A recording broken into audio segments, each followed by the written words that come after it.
கணநாதன் உன் பாதம் தொழ வேண்டி பொழுதின்று சுகமாக புலர்கின்றதே. உன்னாமநாதங்கள் உளமாற நான் சொல்ல எழுக என் குருநாதனே. விடுகின்ற பொன்காலை விண்ணீதில் ஒளி பரவ விழித்திறந்தருள் செய்கவே. முடியாத செயலொன்று மூவுலகில் இல்லை என மூலனின் கவியாகவா.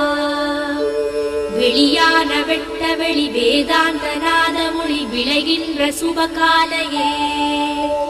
விரைவாக கண்மலர்கள் நிறைவாய் திறந்தருள வருக என் கணநாதனே.